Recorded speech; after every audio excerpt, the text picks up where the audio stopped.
오늘 말씀의 제목을 한번 따라 하실까요? 우리를 해방시켜 주시는 예수 그리스도. 이런 제목으로 말씀을 나누기 원합니다. 오래간만에 들어가는 첫 번째 질문은 뭐냐면, 해방이 무슨 뜻일까 하는 거예요. 해방, 모르는 단어는 아닌데 그렇다고 잘 쓰지도 않는 단어 같은, 왠지 오래전에 있었던 단어 같은. 힌트, 노예 해방. 미국의 남북전쟁을 일으켰던 노예 해방 문제, 오래전의 이야기죠. 또 8.15 해방, 일제 식민지 30년 동안에 갇혀 있었잖아요. 그래서 해방, 광복, 빛을 회복하는, 그때 쓰는 단어가 해방이라는 단어인데, 삶 속에 간혹 쓰긴 하겠지만 잘 쓰지는 않는 것 같다. 그래서 제가 국어 사전을 찾아봤어요. 해방의 뜻이 뭘까? 그랬더니 해자라는 단어는 풀어놓는 다는 의미가 있어요. 풀어놓아. 그리고 방자라고 하는 것은 자유한다는 의미가 있더라고요. 풀어놓아서 자유해질 수 있는 그런 모습을 해방됐다고 말하는 거예요. 뒤집어 말하면 풀어놓는다는 얘기는 그 전에 갇혀 있었다는 것이죠. 뭔가 노예가 갇히고 식민지가 갇혀 있는 거잖아요. 굳이 노예가 식민지가 아니더라도 아까도 말씀드렸죠. 우리 마음에 수도 없이 우리를 가둬놓는 게 있다고요. 아픔도 있고 상처도 있고 억울함도 있고 지난 삶 속에 트라우마도 있고 열등감도 있고 죄책감도 있고 불안도 있고 미움도 있고 원한도 있고, 이 감정이 한번 사로잡히면 꼼짝 못한 노예가 되죠. 그가 다스리는 식민지가 될 수도 있는 거죠. 그런데 이걸 어떻게 해야 되느냐? 풀어줘야 한다는 거죠. 그리고 풀어놓아서 자유할 수 있어야 되는데, 해방이라는 단어는 그러니까 무슨 노예 해방, 또 무슨 8.15 해방, 이때만 쓰는 단어가 아니더라고. 매일매일 삶의 현장 가운데 우리 몸이 자유롭고 우리의 마음이 자유롭고 우리의 삶이 자유로워서 풀어놓아 다닐 수 있는 상태, 그게 바로 해방의 축복이죠. 오늘 성경에 보면 로마서 8장 1절로 2절에 보니까 이렇게 표현합니다. 그러므로 이제 그리스도 예수 안에 있는 자에게는 결코 뭐가 없다? 정죄함이 없다. 이 이야기는 우리를 가둬두고 짓누르고 억압하고 묶어놓는 가장 무서운 적이 뭐냐면 정죄함이라는 거예요. 마귀는 끊임없이 우리를 정죄합니다. 너 옛날에 그 어떤 사람이었는지 알아?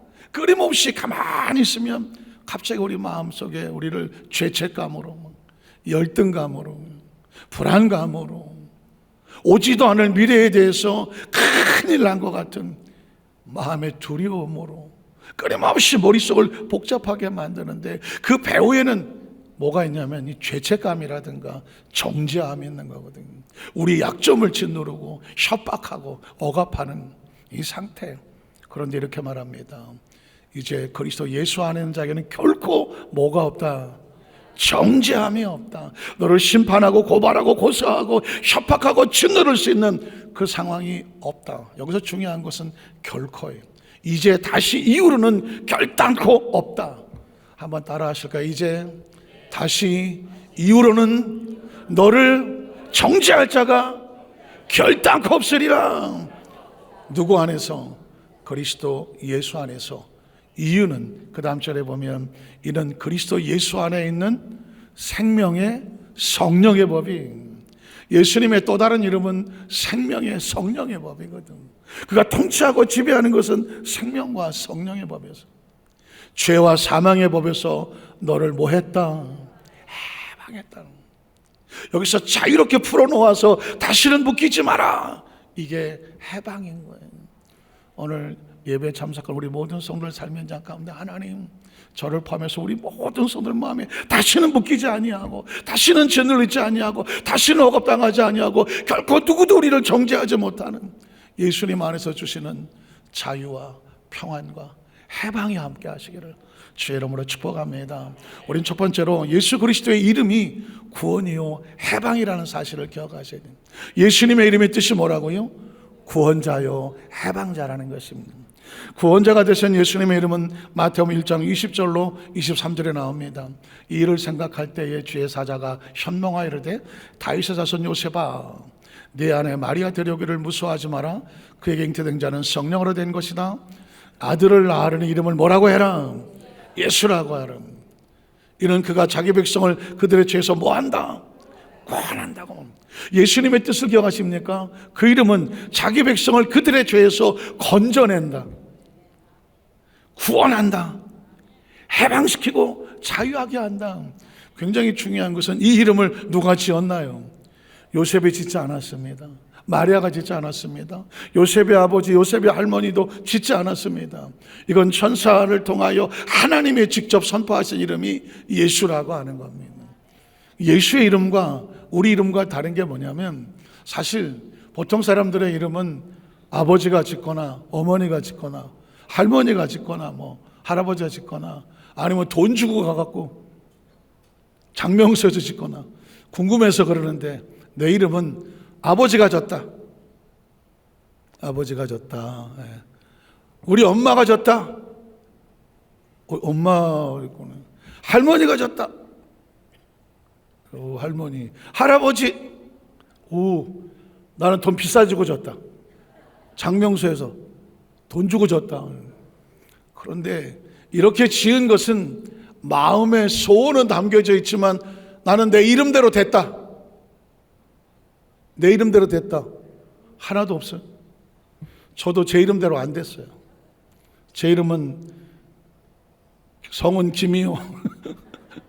이름은 유자 민자를 쓰는데, 유자가 넉넉할 유, 너그러울 유, 뭐 부유할 유, 그 유자가 그런 유자예요. 민자는 옥돌 민자라고 하는데 왕변의 백성민이야. 이 도대체 우리 아버지는 이걸 왜 이렇게 줬나 봤더니 우리 아버지가 대권을 꿈꿨던 것 같아요. 옥돌 민자가 왕변의 백성민이야. 왕이 돼서 백성들을 너그럽고 넉넉하게 다스려라, 아들 덕을 보려고 그랬던 것 같아요. 그렇게 제가 이름을 그렇게 줘놓은 거예요. 그래서 관상이라는 영화를 보니까 내가 왕이 될 상인가? 잘 모르시는구나. 우리 성도들은 뭐 전혀 그런 데 관심이 없어서 영화 얘기 뭐 이런 얘기는 제가 하는데, 아니 그래서 제가 하마터면 왕 될 뻔했다니까. 큰일 날 뻔했지 아주. 어쨌든 우리 아버지의 바람대로 안 됐습니다. 사람의 이름은 누가 졌든지 간에 소원은 담겼지만 사람의 이름대로 되지는 않아요. 예수의 이름은 어떨까요? 예수님의 이름은 소원이 담긴 게 아니에요. 선포가 담긴 거예요. 아들을 낳으려는 이름을 예수라 해라. 이런 자기 백성을 그들의 죄에서 건져낸다. 예수의 이름은 약속입니다. 반드시 건져낸다. 예수의 이름은 능력입니다. 예수의 이름으로 귀신을 쫓아내고 병든 자에게 손을 즉 나으리라. 예수의 이름은 선포예요. 너희가 내 이름으로 귀신을 쫓아낼 수 있대. 너희 두세 사람이 내 이름을 모여서 기도하면 내가 너희 그들 가운데 함께 하겠고 응답하여 주실 거라고 말했습니다. 그러니까 주 예수를 믿어라. 그 이름을 믿는 자들에게는 하나님의 자녀가 되는 권세를 주십니다.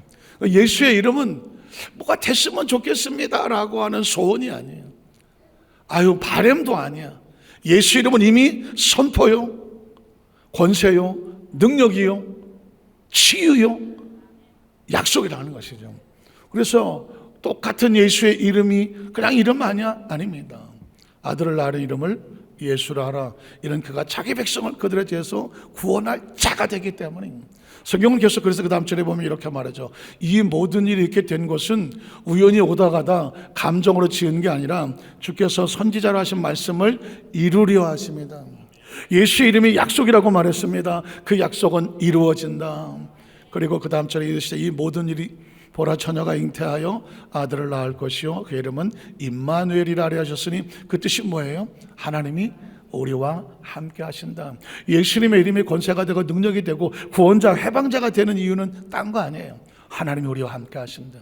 한번 따라 하시게. 하나님이 우리와 함께 하신다.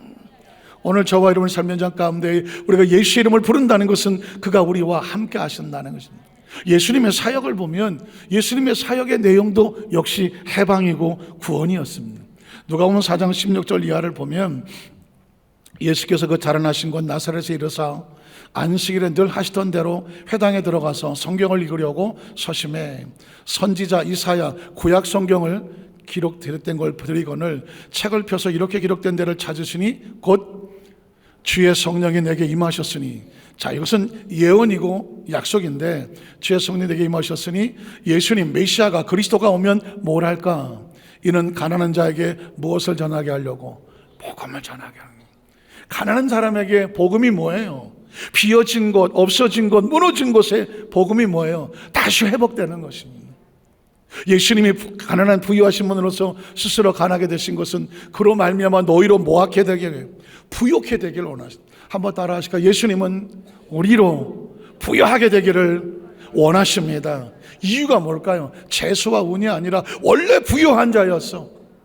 죄로 인해 잃어버렸던 것을 다시 뒤에서 찾아주시는, 해방을 시켜주는 거예요. 가난해서 해방되는 거예요. 마치 우리나라가 식민지였었지만 8.15 때 해방되어서 되찾는 것처럼 부유는 우리가 되찾는 거는, 한번 따라 하세요. 부유함은 예수 그리스도 말미암아 되찾는 것입니다. 그냥 우리가 뭐 부유하기는 그냥 입에 풀칠만 하고 먹고 살면 아니에요.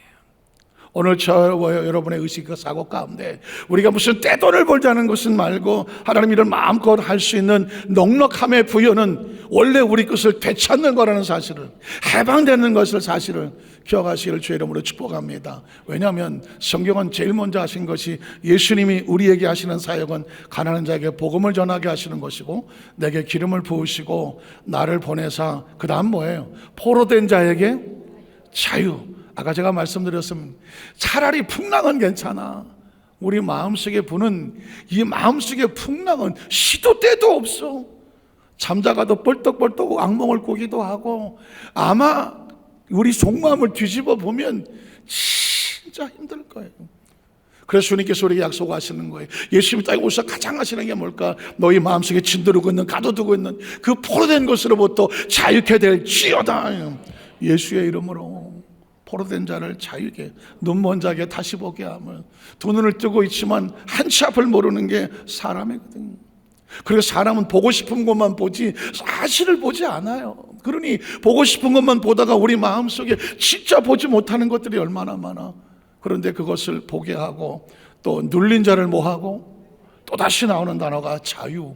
한번 따라 하실까요? 자유, 자유, 자유. 늘 그런 마음이지만 저는 강단에 섰을 때 진짜 처절한 마음을 썼어요. 한 주간 동안 얼마나 마음고생들이 많으셨을까, 얼마나 눌린 것들이 많았을까, 얼마나 불안한 것들이 많았을까, 얼마나 갇혀진 것이 많았을까. 적어도 예배에 참석하셨을 때에 오늘 시간 예수의 이름으로 하나님 앞에 나와 있는 우리 모든 성도들에게 예수님이 하시고 싶은 게 자유니까, 해방이니까, 구원이니까 이 자리에 엎드려서 주여 하기만 해도 그 마음이 풀어지고 녹아지고 회복이 되고 자유로워지고 평안해지고 새로운 하나님이 주시는 꿈과 비전을 품기를 주의 이름으로 축복합니다. 그 다음 절에 보면은 주의 은혜의 해를 전파하게 하려 하십니다. 주의 은혜의 해라고 하는 것은 성경에 대한 지식을 조금 갖고 계시면 신년이라는 단어가 나오죠. 한번 따라 하실까요? 신년, 신년, 신년. 이스라엘 백성들은 토지 매매법이, 어떤 사람이 땅을 팔았으면 77이 49년 동안만 소유권이 넘어가요. 내가 어떤 사람에게 땅을 팔았어. 그 사람이 소유권을 가져갔어. 그러면 49년 동안만 그 사람 땅이에요. 50년째 되는 날은 그 땅을 내가 다시 되찾아올 수가 있어.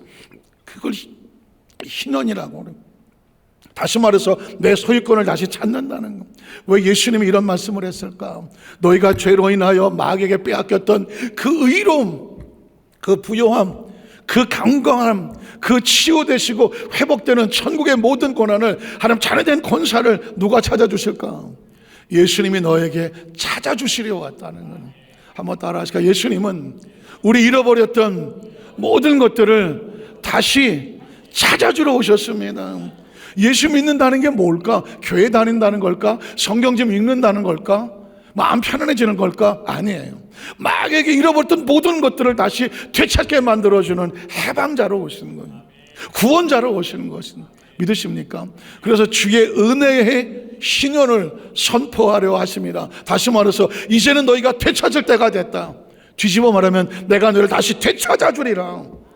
그러면 여러분의 머릿속에 의식과 사고 속에 이따가도 나오겠지만 다시 찾고자 하는 욕망이 있어야 돼. 거룩한 소원이 있어야 돼. 마음속에 간절함이 있어야 돼.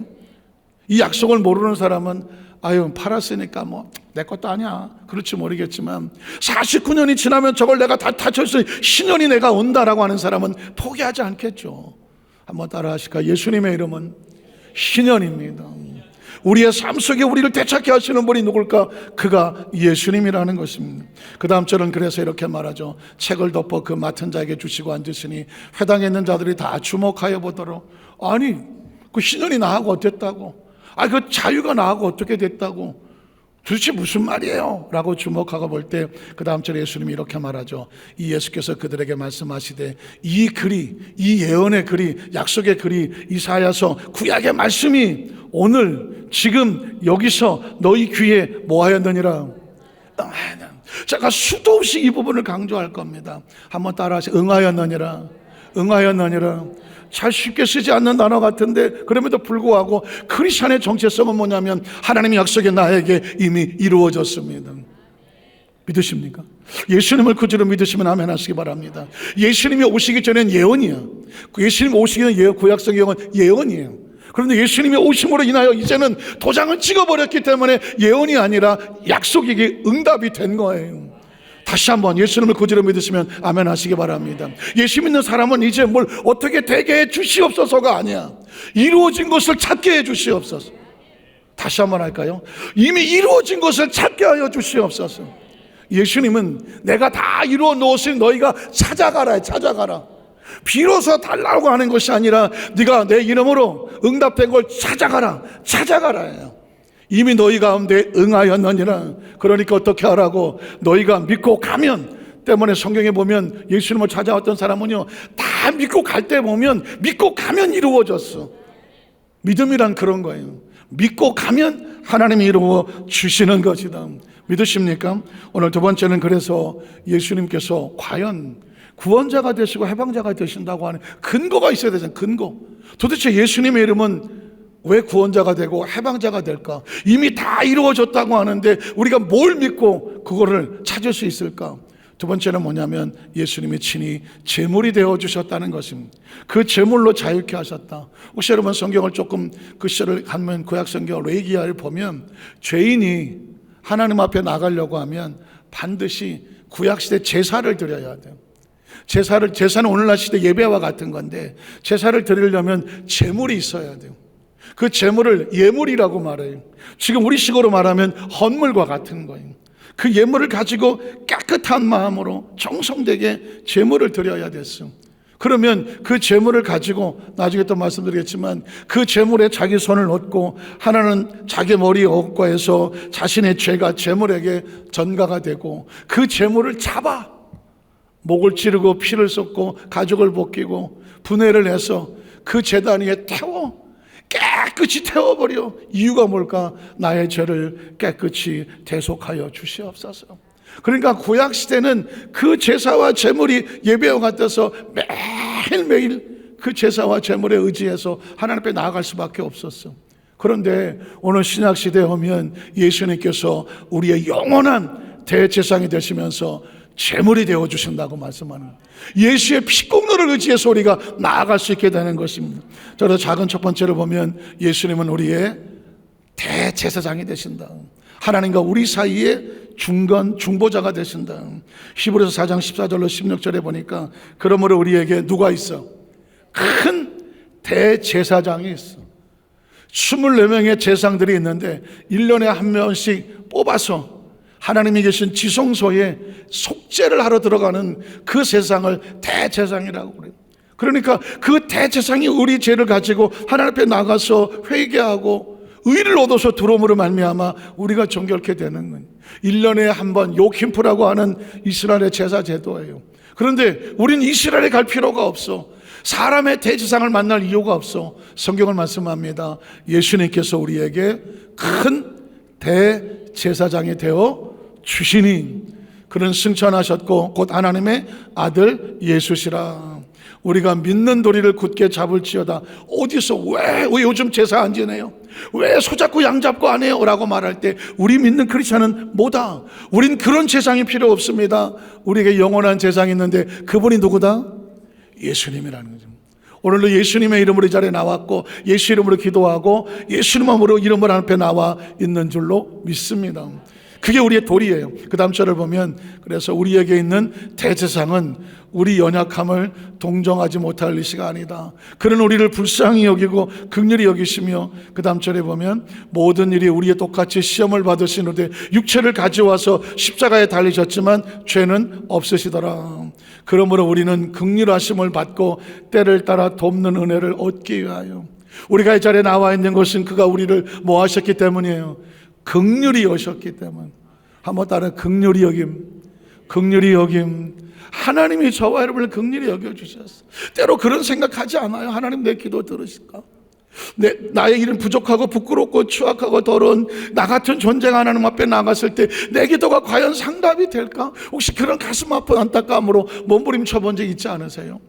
혹시라도 너 정죄하고 심판하지 않으실까? 오늘 성경은 이렇게 말해요. 하나님은 예수를 우리에게 대제사장으로 세우실 때 우리를 긍휼히 여겨주시는, 긍휼히 여겨주심으로 말미암아 그 은혜의 보좌 앞에 담대히 뭐하게 된다? 나갈 수 있게 되는 것입니다. 그 예수님은 하나님과 우리 사이를 화목케 하는 제물이다.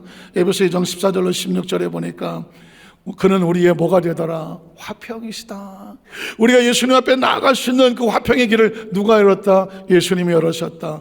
둘로 하나를 만드사 원수된 곳, 그 중간에 막힌 담이 뭐예요? 죄의 담을 그 십자가 올라가 멈추고 피 흘려 자기 육체로 헐어주시고 법조문으로 된 계명의 율법 의를 행해야 하나님께 나올 수 있는데 이젠 의가 아니라 예수님의 피값으로 은혜로 나가게 되었으니 그 다음 절에 보니까 이는 둘로 자기 안에서 한 세 사람을 지어 화평하게 하시고. 하나님과 화평하십니까? 그리스도 안의 축복은 뭐냐면 하나님과 화평하다는 거예요. 그런데 얼굴 보면 알아요. 얼굴을 보면 알아. 왜냐하면 하나님과 화평한 사람은 마음이 평안해. 마음이 평안한 사람은 얼굴도 평안해. 그런데 하나님과 화평하지 않은 사람은 뭔가가 불안해. 불안한 사람은 얼굴도 불안하게 보여. 저는 얼마 전에 그 이종격투기 하는 거를 우리나라 사람이 하길래 이렇게 봤어요. 그랬더니 생각지 못한 얘기를 들었어요. 상대는 우즈베키스탄인가 뭐 하는 선수인데 그 해설하면서 이렇게 하더라고요. 한국 선수들은 얼굴에 표정을 못 감춘대. 근데 저 우즈베키 선수들은 얼굴 표정이 알 수가 없대. 저 사람이 지금 무슨 얼굴 표정을 찍었는지는 모르겠더래요. 그러니까 오랫동안 해설하는 사람이니까 아마 선수들 보면서 그런 통찰력이 생긴 것 같아요. 근데 그 사람 얘기가 그래. 한국 사람은 얼굴 표정을 못 갖춥니다. 이종격투기를 하려면 사실 치열한 그 링 안에서 그 철망 안에서 자기 공포를 감추고 아픈 걸 감추고 당당한 처럼 해야 되는데도 못 감추네. 우리나라 사람들은 착해서 그런가? 그래서 그런지 제가 이렇게 보면 여러분의 얼굴을 보면 알 것 같아요. 아까 2부 때 찬양대 보니까 이렇게 쳐다보다가 눈을 그냥 멈췄어. 왜 그랬더니 심각하게 이렇게 하고 있더라고요. 뭔 문제가 있나? 기억하십시오. 제가 다른 소리 한 게 아니라 하나님의 사람들은 내가 하나님과 화목해야 내 마음이 평안해요. 하나님과 화목하지 않으면 절대로 마음이 불안하면 화목할 수가 없어요. 편안할 수가 없어요. 그래서 저는 예배 강단에 쓰는 이 절박함이 뭐냐면 예배에 참석한 우리 모든 성도들 한 사람 한 사람 마음이 세상에 동안 어떤 마음을 가지고 나왔든지 간에 이 자리에 앉으면 하나님 주시는 긍휼하심으로 은혜로 말미암아 편안하게 하나님과 화목하고 이 성전을 나갈 때는 자유와 기쁨으로 나가게 되시기를 주의 이름으로 축복합니다. 그게 하나님의 뜻이에요. 그 다음 절에 보면 이렇게 말하죠. 그래서 십자가로 이 둘을 한 몸으로 하나님과 화목하게 하려 하심이라 원수된 걸 십자가로 소멸하셨다. 그 제물은 하나님께서 예수로 말미암아 단번에 단번에 드린다고 말했습니다. 히브리 10장 10절로 14절에 보면 이 뜻을 따라 예수 그리스도의 몸을 단번에 들으심으로 말미암아 우리가 뭘 얻었더라. 최근에 지금 수요 2부 예배 때 레이기를 강의하면서 레이기 주제가 거룩함이더라고. 난 이때까지 진짜 37년 8년을 설교를 하면서 거룩함이라는 단어를 써본 적이 없어. 왜냐면 자신도 없고, 우리가 무슨 자격으로 하나님 나 거룩하게 해주세요, 나 거룩할 수 있어요 할 수가 없더라고. 그런데 레이기에 보니까 하나님이 절절함이 내가 거룩하니 너희도 거룩해야 돼. 거룩해야 돼. 그 이유가 뭔가 했더니 거룩함은 하나님과 동행하는 조건이더라고. 하나님이 거룩하니 우리가 거룩해서 같이 동행할 수가 있잖아. 우리가 스스로 거룩할 능력이 없는데 오늘 성경에 보니까 예수님께서 단번에 자신의 몸을 십자가에 올라가 몸짓고 드려 주심으로 말미암아 우리가 그의 피값으로 어떻게 됐어? 거룩함으로 됐어. 믿으십니까? 믿으십니까? 우리 자기서 한번 축복합니다. 당신은 예수의 피값으로 거룩함을 입었습니다. 뭐라 그래요? 알고 있어! 그러시던가요? 진짜. 왜냐하면 이 거룩함이 왜 중요하냐면 마귀는 끊임없이 우리를 정죄합니다. 너 말 더럽잖아, 너 지저분하잖아, 너 죄 지었잖아, 너 이런 죄 많았잖아 할 때마다 우리가 말씀으로 담대히 싸우는 것은 뭐냐면, 그래 내 육신은 지나간 과거는 아픔과 상처와 부정함이 있지만 오늘 예수님의 십자가 올라가 몸 지켜 단번에 제물이 되어주심을 말미암아 우리가 거룩함을 얻었느니라. 내가 거룩함을 얻었느니라. 사탄아 물러가라. 그냥 담대하게 외칠 수 있는 이유는 오늘 본문에 약속의 말씀이 있기 때문입니다. 계속 이어집니다. 제사장마다 매일 서서 섬기며 자주 같은 제사를 드리되 이 제사는 언제나 한 번 죄를 맞았지만 또 죄를 지면 또 제사를 드려야 되는 없게 하지 못하거니와 오직 그리스도는 죄를 위하여 한 영원한 제사를 드리고 하나님 우편에 어떻게 앉으셔서 그 후에 자기 원수들을 자기 발등상이 되게 할 때까지 기다리시나니 그가 거룩하게 된 자들을 한 번의 제사로 영원히 어떻게 했다고? 온전히. 한 번의 제사로 영원히 온전하게 되었으니 우리가 거룩해서가 아니라 그의 거룩함의 옷을 입고 우리가 하나님 앞에 담대히 나가게 된 줄로 믿습니다. 그래서 시브리 10장 19절 20절에 보면 하나님 앞에 담대히 나간다고 말하고 있습니다. 그러므로 형제들아, 우리가 예수의 피를 힘입어 성소에 들어갈 뭘 얻었어? 담력을 얻었어. 예수님의 피값을 통해서 우리가 하나님 앞에 나아갈 수 있는 자격을 얻었다는. 한번 읽어보겠습니다. 그 다음 절에 보니까 그 길은 우리를 위하여 휘장 가운데로 열어놓으신 새로운 살 길이요 휘장은 곧 그의 육체니라. 또 하나님의 집 다스리는 큰 제사장이 계심에 우리가 마음의 뿌림을 받아 악한 양심으로부터 벗어나고 몸은 맑은 물로 씻음을 받았으니 참 마음과 온전한 믿음으로 하나님께 우리가 주님 앞에 나갈 수 있는 것은 예수님의 피값을 통해서 우리의 영혼과 우리의 심령이 씻겨져서 참 마음을 얻었고 우리 스스로 막은 마음이 아니라 하나님 주신 마음을 얻었고 우리가 온전한 믿음으로 나아가게 되는 줄로 믿습니다. 제가 언제서부턴가 찬양하며 기도할 때에 제 입에서 주의 보혈 능력이 있다가 그냥 계속 고백이 되더라고. 우리 한번 고백해 볼까요? 주님의 보혈의 능력이 있습니다. 주의 보혈 능력이 있도다. 주의 피 믿으오. 주의 보혈 그 어린 양의 매우. 여러분 몸이 아프시면 아픈 것으로 한번 더 주님의 보혈 능력이 있습니다. 주의 보혈 능력이 있도다. 주의 피 믿으오. 주의 보혈 그 어린 양의 매우 귀. 예수는 우리를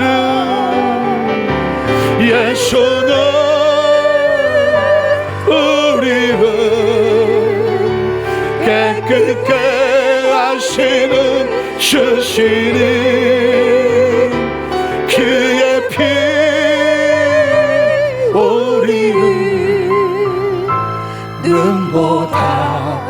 소리 날마다 내가 매일 십자가 앞에, 내가 매일 십자가 앞에 더 가까이 가오리.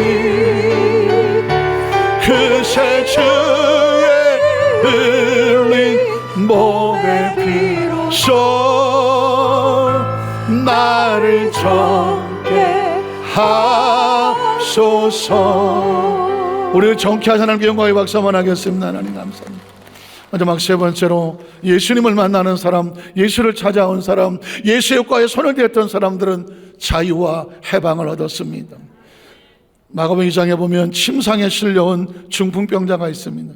마가복음 2장 1절로 5절에 보니까 수일 후에 예수께서 다시 가버나움에 들어가시니 집에 계시다는 소문이 들린지라 많은 사람이 모여서 문 앞까지 들어설 자리가 없게 되었는데, 예수께서 그들에게 도를 말씀하시더니 사람들이 한 중풍병자를 네 사람에게 메어가지고 예수께로 올 때에 무리들 때문에 예수께 들어갈 수 없으므로 그 계신 곳에 지붕을 뜯어서 구멍을 내고 중풍병자가 누운 상을 예수님 앞에 달아내리니, 예수께서 그들의 믿음을 보시고 중풍병자에게 이르시되 서자야 작은 자야 네 죄사함을 받았느니라.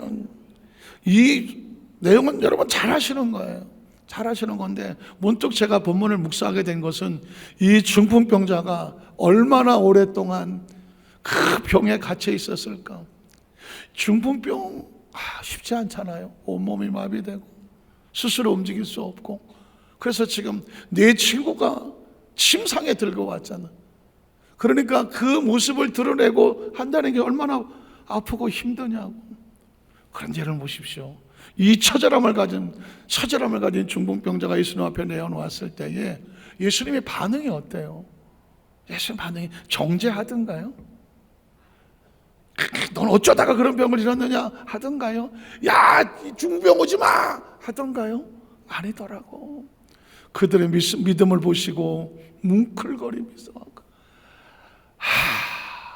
네가 죄 속에서 얼마나 갇혀서 이 병으로 고통을 당했니? 그러면서 제일 먼저 하시는 게 뭐예요? 죄사함을 받을 지어다. 자유잖아. 그를 묶어놓았던 죄를 끊어내고 죄에서 끊어지고 자유하게 되니까 어떻게 돼요? 네 침상에서 일어나 걸을 지어다. 그러죠. 예수를 만났던 사람은요, 어떤 사람이든지 그 묶인 곳에서부터 자유로워졌어요. 마가복음 5장에 보면 혈루증에 걸린 여인도 있거든요. 마가복음 5장 25도 26절에 보면 12회를 혈루증으로 알아온 여자가 있어. 12년이야 12년. 그리고 혈루증이 뭐예요? 현대식으로 말하면 만성자궁출혈이더라고. 하혈을 매일같이 하는데 이게 한 번에 쏟아지면 죽는 건데, 죽지도 않을 만큼, 죽지 못할 만큼만 그게 12년을 흘렸으니 얼마나 피투성이에요. 사실 남의 이야기라고 뭐 그런 사람 있는가 보다 했지만, 이 상황을 생각하면 이 여인은 처절합니다. 성경에 보니까 많은 의원을 찾아갔는데 효과효력도 없었고, 가지고 있는 재산을 다 털었었는데도 낫지를 못하고 몸이 중해졌어요. 그런데 그가 예수 앞에 나왔을 때 성경은 말합니다. 그의 혈류의 근원이 말랐더라. 그가 깨끗이 치료함을 받았더라. 치료가 뭐예요? 그 병에서 놓여서 자유해지는 겁니다. 한번 읽어볼까요? 그 다음 절에 보니까 많은 의사에게 많은 괴로움을 받았고 가진 것도 다 허비하였을 때 아무 효염이 없고 도리어 더 중하여졌던 차에 예수의 소문을 듣고 무리 가운데 끼어 뒤로 와서 그의 옷에다 손을 대니, 이는 내가 그의 옷에만 손을 대어도 뭐하리라? 구원을 받고 치료받고 자유하리라. 뭐했다 생각했기 때문에. 그 다음 절에 보니까 이에 혈루의 근원이 마름에 병이 나은 줄을 몸에 깨달았더라. 이해가 되십니까? 우리 여기서 굉장히 중요한 것을 깨달아야 되는데, 설정값이라는 말입니다. 한번 따라하자. 설정값. 설정값이 뭐예요? 지금 에어컨이 다 있는데 아마 에어컨 온도를 고정시켜 놨을 거예요. 뭐 20도면 20도, 24도면 24도. 고정시키는 이유가 뭐예요? 그 온도까지만 딱 유지하라는 얘기예요. 그러니까 올라가면 내려올 것이고 내려간 것은 올라가게 만들어서 거기다 만드는 거예요. 에어컨은 아무 오랫동안 작동해도 설정값이 올라가지도 않고 내려가지도 않게 작동을 하고 있어요. 믿음에도 설정값이 필요해요. 12년을 피투성이로 하혈을 냈어. 이 여인이 생각할 때 난 이제 끝났어. 나 가지고 있는 재산 다 썼어. 그리고 많은 좋다는 의원들 다 다니고 약도 먹어보고 별짓 다 했지만 나는 안 나. 아휴, 내가 팔자야. 이게 설정값이 되면 예수님 앞에 나와요, 안 나와요? 안 나옵니다. 그런데 이 여인이 설정값이 뭐냐면, 그럼에도 불구하고 이 많은 사람을 뚫고 예수의 옷가에 가서 손을 떼기만 하면 내가 나을 수 있어. 이게 뭘까요? 예수의 소문을 들었어, 복음을 들었어, 말씀을 들었어. 그런데 예수님이 생명이야. 그러면 어떻게 해야 돼? 그 설정값을 가지고 밀고 나가야지. 우리를 움직이는 건 설정값이에요. 에어컨을 움직이는 거는 설정값이라고. 올라가면 낮출 것이고 낮으면 올릴 거라고. 그래서 지금 움직이고 있는 거라고. 마찬가지예요. 오늘 저와 여러분 이 자리에 나와서 우리를 움직이는 게 뭐다? 믿음의 설정값이에요. 믿음의 기대감이 있는 사람은 힘들어도 나오는 거고, 설정값이 없는 사람은 내려가면 내려가고 올라가면 관심이 없어. 전 또다시 처절해요. 하나님, 우리 여도만사교회 성도들 이 자리에 나왔을 때에 간절히 원하기는 가지고 있는 믿음, 난 뭐 이 정도까지 기대감이 있었던 곳에서 더 높이 70% 가졌다면 80%, 80% 가졌다면 90%, 100%의 믿음의 도전까지 가게 되기를 주의 이름으로 축복합니다. 오늘 이 시간 저는 그런 기도했어요. 우리 장로님들하고 아침에 한 7시 50분쯤에 같이 만나서 손잡고 기도하거든요. 그때 부탁을 했어요. 하나님, 오늘 예배 가운데에 온 성도의 강력한 치유와 회복과 해방과 구원의 역사가 있게 하여 주시옵소서. 우리 장로들 9분과 함께 같이 기도 부탁을 했어요. 오늘 예배 가운데에 이 자리에서 낫게 하여 주시옵소서. 설정값이라는 게 어떤지 아세요? 아유, 이번 주에 안 나면 다음 주에 기도하면 되지. 아니에요.